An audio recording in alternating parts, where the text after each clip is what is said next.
സിന്ദൂരം. രചന Jasmine. അവതരണം സാലിം കരുളായി. അജു തുറന്നു കിടന്ന കാറിന്റെ ഡ്രൈവിംഗ് സീറ്റിലേക്ക് ഇരുന്ന് കാലുകൾ പുറത്തേക്കിട്ട് കാലിന് മുകളിൽ കാല് വെച്ച് ജിത്തുവിനെ നോക്കി. തുറന്നിട്ട് ഡോറിൽ കൈവച്ചുകൊണ്ട് ജിത്ത് എന്തൊക്കെയോ ആലോചിക്കുവാണ്. പറയടാ. അജുവിന്റെ ഗൗരവത്തിലുള്ള ശബ്ദം കേട്ടത് ജിത്തുവിനൊന്ന് നോക്കി. ഡാന്നോ, ഈ കാര്യത്തിലേ ഞങ്ങളുടെ അജുട്ടനായിരുന്നു ബെസ്റ്റ്. ഒരു പാവം ചെക്കൻ. ജിത്തുവേട്ടനല്ലാതെ വിളിക്കില്ല. ഇടയ്ക്കൊക്കെ ജീത്തു ഒന്നും വിളിക്കും, പക്ഷെ ഡാനൊന്നും വിളിക്കില്ല. നല്ല കുട്ടിയായിരുന്നു. നീനൊക്കെ ഒരു റെസ്പെക്റ്റ് ഇല്ല. ജീത്തു പറയുമ്പോൾ അജു പല്ല് കടിച്ചു. ചെക്കൻ വേറെ കുറച്ച് കാര്യങ്ങൾ കേൾക്കാനുള്ള ഇരിക്കുന്നത്. അപ്പോഴാണ് അവൻ്റെ ഒരു റെസ്പെക്റ്റ്. നീ നിന്റെ ഈ ഡയലോഗ് എഴുന്നേറ്റ് കാര്യം പറയടാ. അജു വീണ്ടും കലിപ്പു. ജീത്തുവിനെ നോക്കിയൊന്ന് ചിരിച്ചു. അവൻ എന്ത് പറഞ്ഞാലും മാറില്ല, ഇനി മാറുകയില്ല. ഞാനൊരു ദിവസം ഓഫീസിലിരിക്കുമ്പോഴാണ് നിന്റെ അച്ഛൻ്റെ PA ശങ്കരൻ എന്നെ വിളിക്കുന്നത്. കാര്യം കേട്ട് ഞാൻ ശരിക്കും ഞെട്ടി. നിന്റെ വിവാഹമാണെന്ന്. അതും കുറച്ച് മണിക്കൂർ കഴിഞ്ഞാൽ അത് നിന്റെ അച്ഛൻ ലക്ഷങ്ങൾ എറിഞ്ഞു കൊടുത്ത് വാങ്ങുന്ന പെൺകുട്ടി. ജീത്തൊന്ന് നിർത്തി അവൻ്റെ മുഖത്തേക്ക് നോക്കി. അവൻ്റെ നോട്ടം വീണയിലാണ്. അത് അവളാവുമെന്ന് അവനക്ക് ഉറപ്പാണ്. അല്ലെങ്കിലും എന്തെങ്കിലും ഹിൻഡ് കിട്ടിയാൽ പിന്നെ അവൻ പലതും ആലോചിച്ചു കൂട്ടും. അതൊക്കെ അതുപോലെ സത്യമായിരിക്കുന്നതാണ് മറ്റൊരു സത്യം. പക്ഷേ എവിടെയാണെന്നോ ആരാണെന്നോ ഒന്നും അറിയില്ല. ഓഫീസിൽ നിന്ന് വീട്ടിലേക്ക് വന്നു. ജാനമ്മയും വനജേച്ചിയും മാത്രമുണ്ട് വീട്ടിൽ. ബാക്കിയുള്ളവരൊക്കെ മാറ്റി റെഡിയൊക്കെ ഇങ്ങോട്ടോ പോയെന്ന് പറഞ്ഞു. അവരറിഞ്ഞാൽ ഞാനറിയുള്ളൂ. ഞാനറിഞ്ഞാൽ എന്ത് വില കൊടുത്തും ഈ വിവാഹം മുടക്കും. അങ്ങനെ വില കൊടുത്ത് വാങ്ങേണ്ടതാണോ ഭാര്യയെ? കാശ് കണ്ട് ഈ വിവാഹത്തിന് സമ്മതിച്ച പെണ്ണിനെ ഒരിക്കലും എനിക്ക് അംഗീകരിക്കാൻ കഴിയില്ല.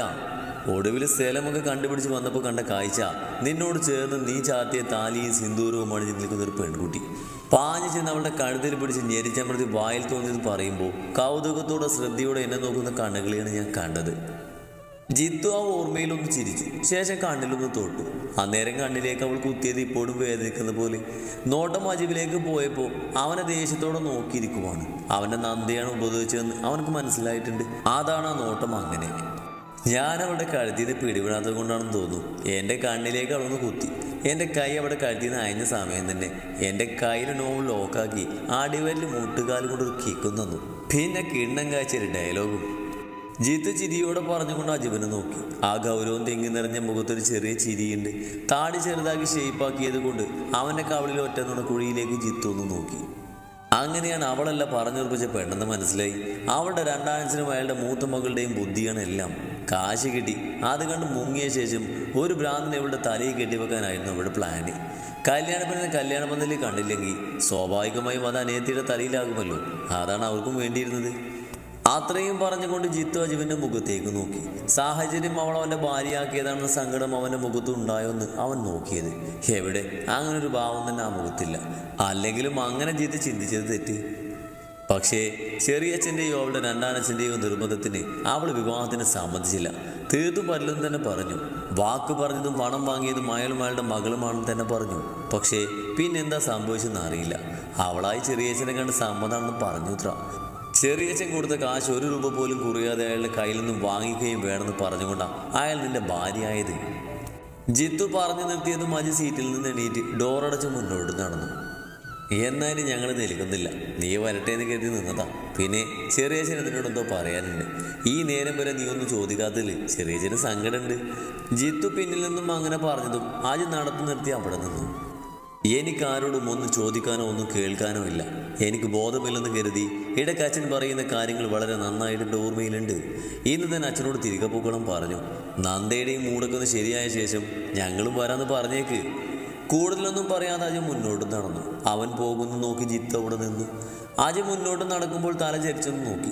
പ്രകാശും വീണയും അവനെ തന്നെ നോക്കിയിരിക്കുവാണ്. അവരെ നോക്കി അജു ഒന്ന് ചിരിച്ചു. അതൊരു നന്ദി പറച്ചിലാണെന്ന് അവർക്ക് മനസ്സിലായി. അജു അവരിൽ നിന്ന് നോട്ടം മാറ്റി മുന്നോട്ട് നടന്നു. പക്ഷേ അവൻ്റെ ആ ചിരി കളിയാക്കും പോലെയാണ് അവർക്ക് തോന്നിയത്. അജു അകത്തേക്ക് കയറിയത് നന്ദുവിൻ്റെ അമ്മ വീട്ടുകാരൊക്കെ ഹാളിലിരിക്കുന്നുണ്ട്. നിങ്ങൾക്കൊന്നും പോകാറായില്ലേ? അവനിൽ നിന്നും പ്രതീക്ഷിക്കാത്ത ചോദ്യം കേട്ടതും അവരെല്ലാവരും അവനെ തുറച്ചു നോക്കി. ഞങ്ങളുടെ പെങ്ങളാണ് ഇന്നിവിടെ മരിച്ചത്. അതുകൊണ്ട് എത്ര നേരം വേണമെങ്കിലും ഞങ്ങൾക്ക് ഇവിടെ നിൽക്കാനുള്ള അവകാശമുണ്ട്. അവരുടെ മറുപടിക്ക് ഒരു പുച്ഛച്ചിരി ചിരിച്ചുകൊണ്ട് അവൻ നന്ദു കിടക്കുന്ന റൂമിൽ കയറി വാതിലടച്ചു. ഒരു നില വീടാണെങ്കിലും എല്ലാ സൗകര്യവുമുള്ള നല്ല വീട് തന്നെയായിരുന്നത്. 2 റൂമും 2 ഹാളും അടുക്കളയും സിറ്റൗട്ടും ബാത്റൂമും ഒക്കെ ഉള്ള നല്ല ഭംഗിയുള്ള വീട്. വാതിലടച്ചുകൊണ്ട് അജു ആ റൂം മൊത്തത്തിലൊന്ന് നോക്കി. നന്ദയില്ല. അവൻ ചുറ്റും നോക്കിക്കൊണ്ട് ബാത്റൂമിൻ്റെ ഡോറിനോട് ചേർന്ന് നിന്നു. അകത്തിൽ നിന്ന് വെള്ളം വീഴുന്ന ശബ്ദം കേട്ടതും അവൻ തിരിഞ്ഞു നടന്നു. ഇന്നലെ ജോലി കഴിഞ്ഞൊന്ന് കുളിച്ചതാണ്, പിന്നെ ഈ നേരം വരെ ഒന്ന് കുളിച്ചിട്ട് പോലുമില്ല. അതാണ് ഈ സമയം അവൾ കുളിക്കാനും കയറിയത്. അജി ഷർട്ടിൻ്റെ ബട്ടൺസ് ഓരോന്ന് അഴിച്ചുകൊണ്ട് ഫാനിൻ്റെ സ്വിച്ച് ഓണാക്കി ബെഡിൽ മലർന്ന് കിടന്നു. അവൻ്റെ മനസ്സിൽ മുഴുവൻ ഡോക്ടർ പറഞ്ഞ വാക്കുകളായിരുന്നു.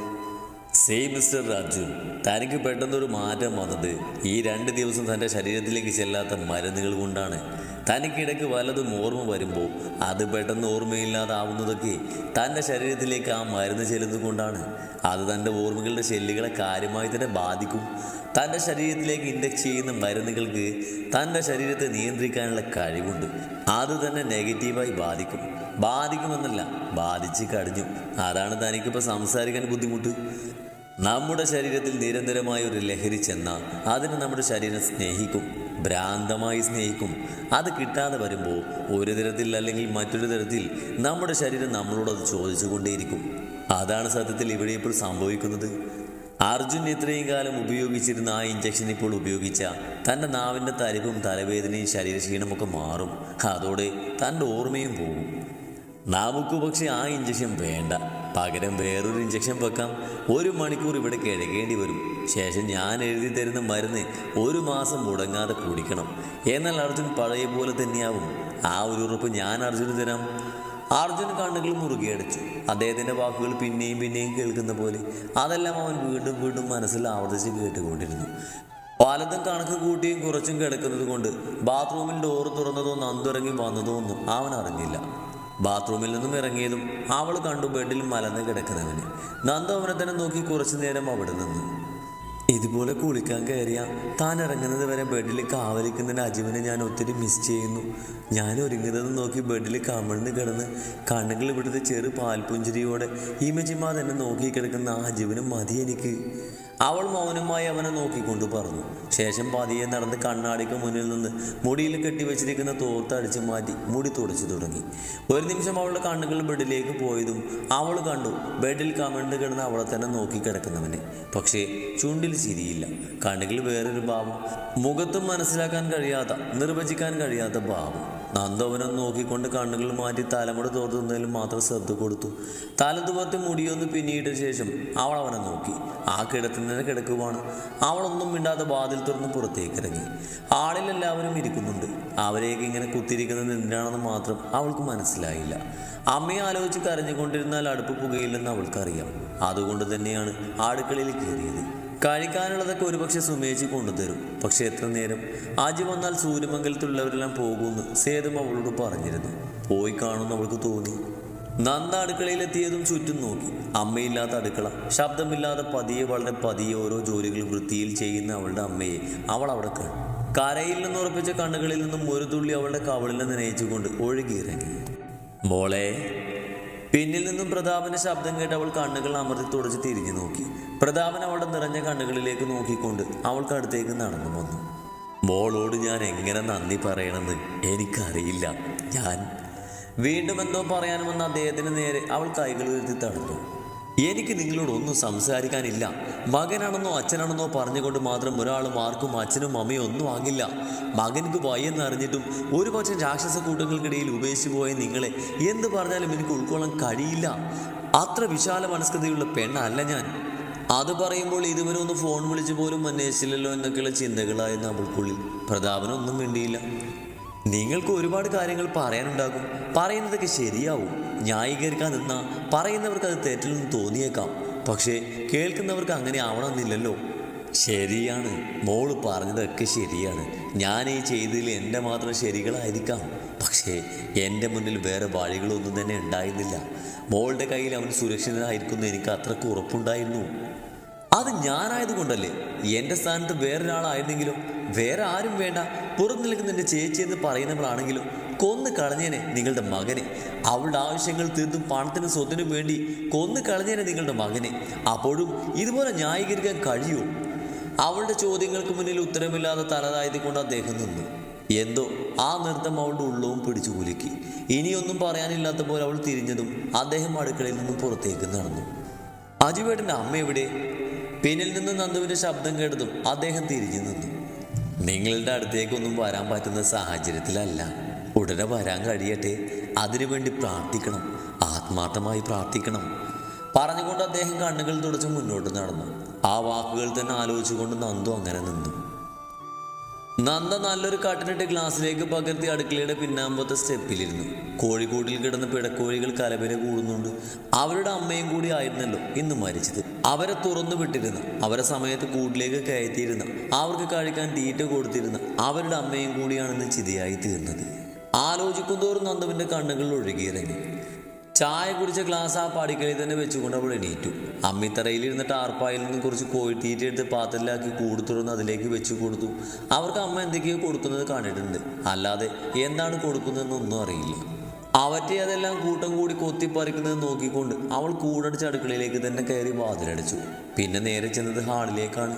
ഒക്കെ എന്തൊക്കെയോ പറഞ്ഞിരിക്കുന്നുണ്ട്. പോകാതെ അവർ അങ്ങനെ ഇരിക്കുന്നതിൽ ഒരു കാര്യമുണ്ടെന്ന് അവർക്ക് മനസ്സിലായി. രണ്ടും കളിപ്പിച്ചുകൊണ്ട് അവർക്ക് അടുത്തേക്ക് നടന്നു.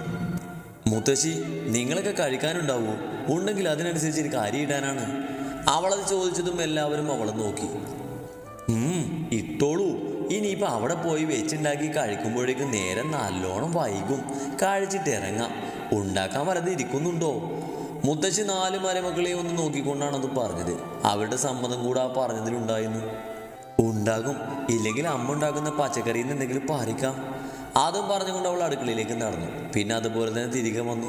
നിങ്ങൾ 10 പേർക്ക് വെറുതെ വെച്ചുണ്ടാക്കി തരാമെന്നും എന്നെ കൊണ്ട് പറ്റില്ല. സഹായത്തിന് കൂടുമെങ്കിലും മാത്രം കഴിച്ചിട്ട് പോകാം.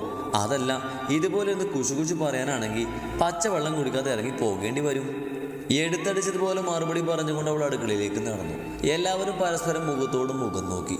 ശില്പ വീട്ടിൽ വന്നു നിൽക്കാത്തത് കൊണ്ട് അവളുടെ മകളെക്കുറിച്ച് വലിയ ധാരണയൊന്നുമില്ല. കാണാൻ കൊള്ളാമെന്ന് മാത്രമേ അറിയൂ. ഇതിപ്പോൾ ശില്പയുടെ നേരെ വിപരീതമാണ് മകള്. ചെല്ല്, പോയി എന്തിനെങ്കിലും ഒന്ന് കൂടിക്കളാം.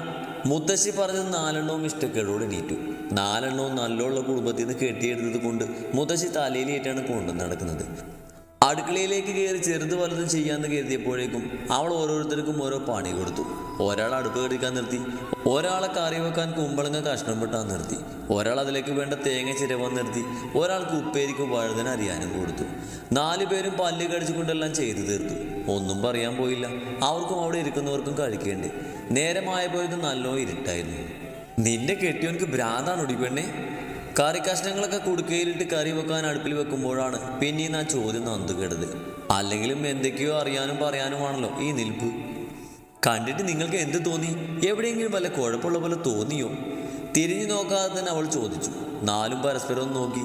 അവൻ്റെ നോട്ടത്തിൽ പോലും ഒരു കുഴപ്പവും ഈ നിമിഷം വരെ തോന്നിയിട്ടില്ല. അതുകൊണ്ട് അവരും അതിന് മറുപടിയൊന്നും പറഞ്ഞില്ല. പിന്നെ അവർ ഒന്നിനും നിന്നില്ല. ബാക്കിയൊക്കെ അവൾ നോക്കിക്കൊള്ളാന്ന് ഉറപ്പിൽ ഒക്കെ അടുക്കള കാലിയാക്കി. കുറച്ച് സമയം കഴിഞ്ഞതും നന്ദു എല്ലാം സെറ്റാക്കി. നിങ്ങൾക്കൊക്കെ പോകാൻ സമയമെങ്കിൽ കഴിച്ചോളൂ. അതും പറഞ്ഞുകൊണ്ട് അവൾ റൂമിൽ കയറി വാതിലടച്ചു. ഒക്കെ വിളമ്പി ടേബിളിൽ കൊണ്ട് വെച്ച് തരുമെന്ന് പ്രതീക്ഷിച്ചിരുന്നവർ പരസ്പരം നോക്കി.